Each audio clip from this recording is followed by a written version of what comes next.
Yo, I just want to let everybody know. Hi guys, so I'm Rosie, as you would know if you're on my channel, and today I'm going to talk about how I met Jenna Marbles. It was last year in Sydney at the 2013 Vidinc convention, that's Vidinc. Yeah, it's kind of like VidCon, but it was nothing like VidCon. It wasn't that great, but I arranged to stay with my friend who lives in Sydney. She moved there last year from good old Perth to work, and we arranged our visit so we could see each other and go to the convention at the same time because we are die-hard Jenna Marbles fans.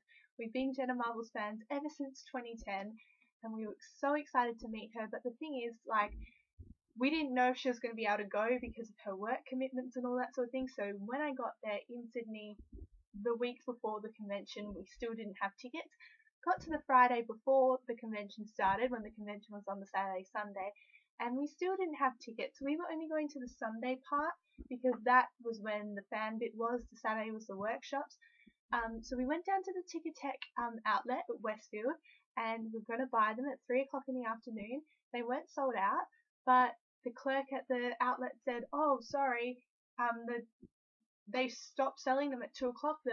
It just closed." We're like, "Oh my god, what do we do?" We were horrified. We have to go to this convention. This is why I saved and I flew to Sydney for this convention. And he goes, "Well, if you go down to where the venue is, they might be able to sort something out for you." So we literally ran. We ran from Westfield Bondi to that Sydney Convention Exhibition Centre, Darling Harbour. We ran up escalators. We were talking to people like, "What do we do? What do we do?" And finally, we bumped into the event coordinator of the convention centre, of all people, and he was so nice to us. He was like, "Yeah, look, you come down at 7 o'clock tomorrow. I'll be here. They'll be setting up. We'll be able to sort something out for you." So I was like, "Oh, great, sure." So we sorted something out. We're still a bit on edge because we're like, "Oh, it's not certain," all that sort of thing. So we're like, "Oh, what do we do? Let's take our mind off things. Let's go to the movies." And we went and saw Elysium at IMAX. It's the biggest movie screen in the southern hemisphere, I think. It was insane. You should definitely go there. But it's pretty expensive. It's like $35 or something for a ticket, or 25, I don't know, but the concession price was $10 cheaper. So we were like, "Oh, if we ask the guy, we're young, we're 18, well, I was 17 at the time, we'll be able to get concession price, even though she's not a student anymore and my student card was from Perth, and I didn't have it on me anyway." So we went up to the guy who was at the register, and he was young and everything. So we're like, "Oh, we're from Perth, we're here on holiday. Can we please get concession and all that sort of thing?" And he goes, "Oh yeah, sure. I believe you and that. Why are you in Perth?" And we told him about the convention and everything, and he was like, "Oh wow, I'm going to that." I'm like, "Really? That's insane." And he's like, "Yeah, I'm actually trying to sell my tickets because me and my friend are going, but the person that we wanted to go see, isn't going anymore, so there's no point having the tickets, so we're trying to sell them," and all that. And we're like, "As if, are you serious?" It was like the most coincidental thing ever. So we're like, "Oh, can we buy them off you?" And we explained our situation and everything, because he's like, "Why did you say you were going if you didn't have tickets?" and all that sort of thing. So we gave him our numbers, and we were like, "Oh yeah, call us after work or text us, and we'll arrange to do a transaction with you, buy the tickets and all that sort of thing." He's like, "Yeah, sure." So we went into the movie. It was the last session, and then we came out, and I was like to my friend, "Look, I don't have a good feeling about this. I think we should have his number just in case." And she's like, "Yeah, sure, okay." But we couldn't find him. He'd already knocked off work. So we went up to this other girl that worked there, and we're like, "Look, we need his number," explain what was going on. And she was umming and ahhing for a bit, but then she was like, "Oh yeah, okay, I'll give you his number." So she did. And then we texted him and everything, and he was like, "Oh, I'm so glad that you got my number because I lost yours."